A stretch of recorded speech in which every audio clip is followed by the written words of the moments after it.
Hey internet, this is Nate, and welcome back to The Last Faith. This was one of the fun or frustrating games I covered, I think it was about a week and a half ago. And at the time, you can see in the top right corner, I gave the game a B+. Well, I just finished the game, and I want to talk about where I think I would change the grade now having played through the whole thing. This will be a much shorter video than a typical fun or frustrating, just kind of like a kind of cap on playing through the whole game. So at the time when I did my fun or frustrating run, my thoughts on the game were more or less as follows. I thought the combat was pretty sluggish. I thought the visuals looked really nice. I really liked the sound and music. The dialogue was atrocious. And the Souls-like elements were pretty good. And I hadn't really experienced too much of the metroidvania apart from just exploration at the time. So, okay, so now I finished the game.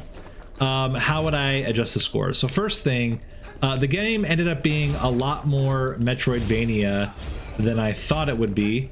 I'm not going to go into like too many spoilers about unlocks and things like that, but there is a very, very, very big Metroidvania component to this. I would even say in many ways the game is more Metroidvania than it is Souls game. There's definitely Souls elements to it for sure, but I was pleasantly surprised at the Metroidvania aspects of it and the exploration aspect of it. The map is huge. I'm not going to open it up because spoilers and all that. Just gonna kind of wander around here for a minute. But yeah, the game ended up being a lot bigger than I thought it would be. And as I said, the Metroidvania aspects of it, just being able to explore new areas as you unlock new abilities and stuff, ended up being a significantly bigger part of the game than I thought it was going to be, which I thought was rather cool. So that alone, the really strong Metroidvania part of the game, I'm gonna bump this up now to to an A- is what I was going for. So then what about the actual Souls-like component? So the Souls-like part of the game, definitely there, definitely prominent for sure. It's not just a Metroidvania. Oh my god, I'm gonna die. How embarrassing. I just beat the game and I'm gonna die to regular dudes. Oh, that's not what I wanted to do. I wanted to do that. Oh, excuse me. But yeah, I thought the Souls part was like good, like the Souls aspect was good. I definitely think it learned some of the wrong lessons from Souls games, which I find surprisingly often. First one, the healing is a consumable, so it doesn't regenerate. Oh, ouch, just gonna get wrecked by that guy. It doesn't regenerate at all as you go through the game, as you go to the equivalent of bonfires, which I thought was pretty lame. It's probably the only aspect of Bloodborne that I really didn't like, is the fact that the essentially the equivalent of flasks from Elden Ring, or Estus flasks from is that an Elden Ring thing or is that Dark Souls thing? Anyway, the flask part was not like rejuvenating every time you go to the equivalent of a shrine.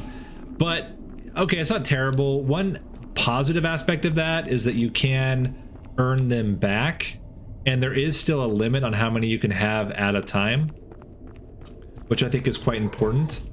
But I think grinding them out is kind of lame. There is a shopkeeper that sells them pretty early on. You can unlock her, which makes it like a little bit more tolerable, but it is definitely more on the annoying side of things that you have to grind it out at all. In terms of build variety, I went a straight strength build, later kind of adding in the magic over time. I found the spells to be more awkward to use than enjoyable. There's a couple spells that I like quite a lot, and the rest I found to be really awkward and clumsy. Not like they weren't strong, like they did damage, but they were just kind of clumsy to use. I don't know if that makes sense. So ended up not feeling like there was a ton of variety there for me. And I definitely think a spell build would be extremely difficult to pull off. I think you are going to need some form of melee. And I never really did much with the guns either. I know I unlocked a gun pretty early in the other playthrough. Never really used it too much. Occasionally used it. I just found melee to be pretty much the way to go. Again, I did build strength, so that's maybe to be expected. But I found in general, compared to other Souls games, range and magic builds really didn't make a lot of sense compared to just straight up melee fighting. In general, the weapon variety is pretty low, as well as the spell variety. It's all like, yeah, it's all, there's like only a few different things. You can look in here, like there's not that many weapons. There are more spells and guns, but there's really not that much going on with it. Similarly, these like other equipables, it's just not as deep as a Souls-like.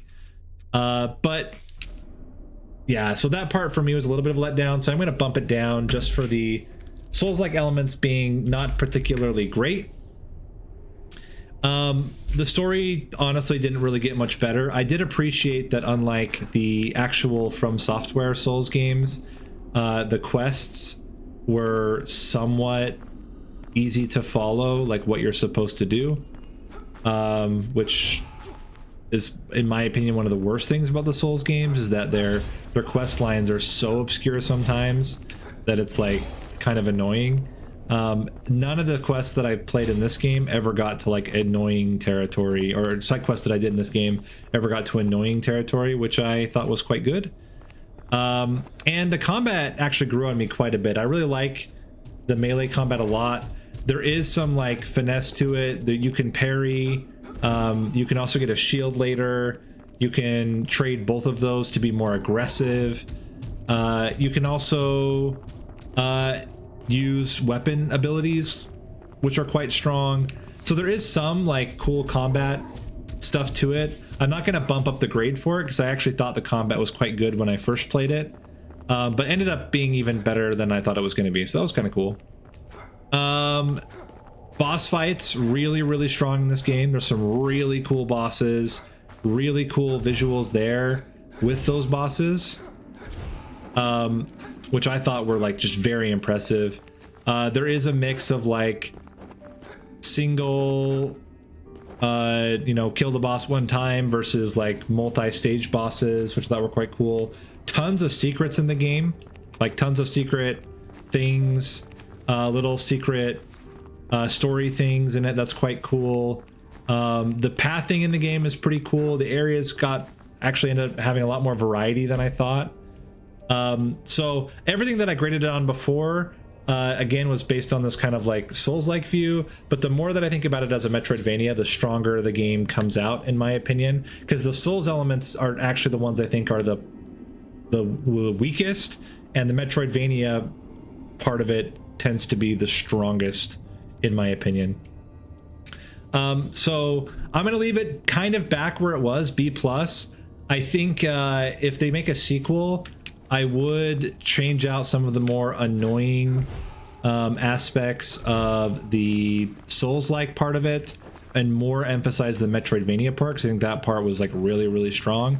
Continuing with the strong boss battles, and then I would do a very strong once over on the writing, because it is, yeah, it's pretty bad the whole game. Like, it's never really that great. It's a little bit I'm 14, this is deep the whole time, which just gets annoying after a while. But otherwise, really enjoyed the game. Highly recommend it.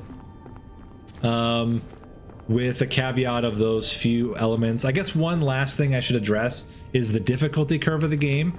Definitely there are difficulty spikes throughout the game, but I actually found it pretty manageable. There were a couple bosses that took me 5 or 6 tries to get through, but that was the worst of it. Never on the level of like some of like the Dark Souls encounters which I've had, where, you know, you're going 10, 15, 20 times.